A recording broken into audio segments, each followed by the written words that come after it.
चमकपुर गांव में गोपाल नाम का एक लड़का रहता था।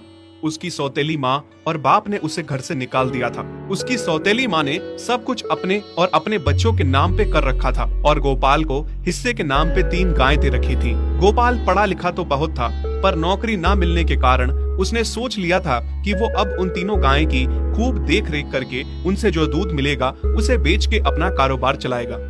अब मैं बिल्कुल अकेला हो गया हूँ। गौ माता, तुम तीनों के अलावा मेरा अब कोई भी नहीं है। बस मेरा घर चलाने के लिए तुम तीनों को मेरी मदद करनी होगी। तीनों गायें बहुत ही हट्टी कट्टी और जवान थीं और रिश्ते में भी एक दूसरे की बहनें लगती थीं। चंपा, चमेली और मैना। मैना सबसे बड़ी और समझदार गाय थी। चंपा गर्भवती थी और चमेली को अभी अभी बच्चा हुआ था। वो दूध दे रही थी, जिसके दूध को बेच के गोपाल का थोड़ा बहुत घर चल रहा था। पर गोपाल को अब चंपा और मैना पे पूरा भरोसा था कि जब उनका बच्चा हो जाएगा तो वो खूब दूध देने लगेंगी और जिससे उसका कारोबार अच्छे से सेट हो जाएगा। देखा चमेली बहन, हमारे मालिक को कितनी उम्मीदें हैं हम तीनों से। हाँ चंपा, सुना मैंने, मालिक ने हमसे कितनी सारी उम्मीदें लगा रखी हैं।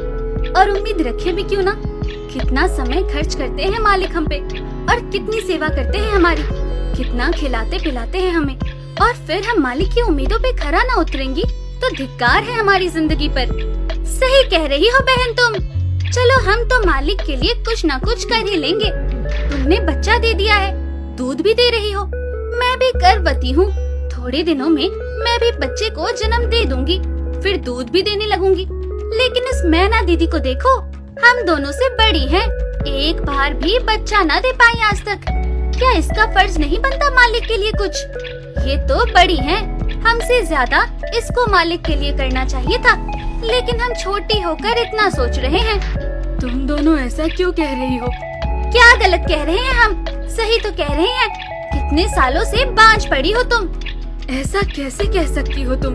बच्चा देना ना देना मेरे हाथ में थोड़े ना है। मैं भी तो माँ बनना चाहती हूँ ना।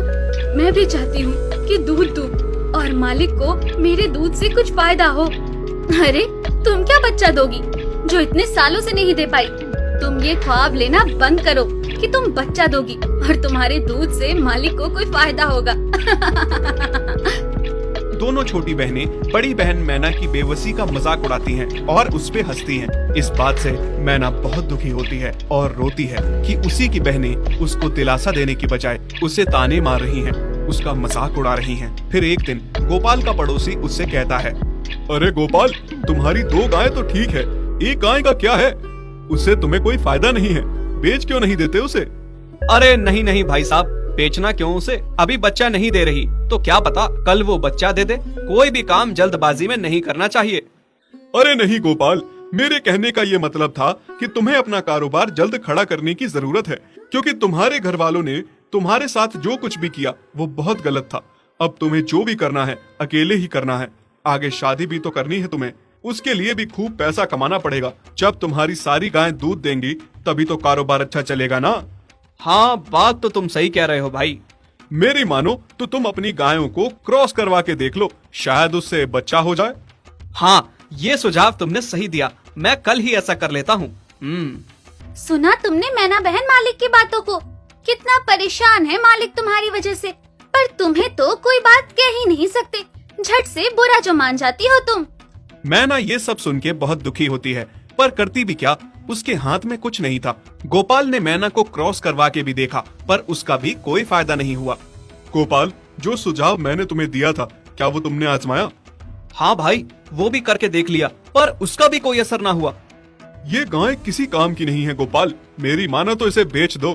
मैं सोच रहा हूँ एक बार फिर से क्रॉस करवा के देखता हूँ, शायद कोई बात बन जाए। देख लो, पर मुझे नहीं लगता। देखा, इन लोगों को भी पता चल गया, तुम बच्चा नहीं दे सकती, तुम बांझ ही रहोगी। सही कह रही हो तुम दीदी, इतने जतन करने के बाद भी बच्चा नहीं हो रहा तो अब क्या होगा? गोपाल मैना को एक बार फिर से क्रॉस करवा लेता है। दोनों बहनें चंपा और चमेली मैना के बांझपन का मजाक उड़ाती हैं और उस पे खूब हंसती हैं। फिर एक दिन मैना चमेली के बच्चे के साथ खेल रही थी कि तभी चंपा देख लेती है। हाँ देख तो चमेली दीदी, ये मैना दीदी तेरे बच्चे के साथ क्या कर रही है? मुझे समझ में नहीं आ रहा, तू इस बांझ के साथ अपने बच्चे को कैसे छोड़ सकती है? जब मेरा बच्चा आ जाएगा मैं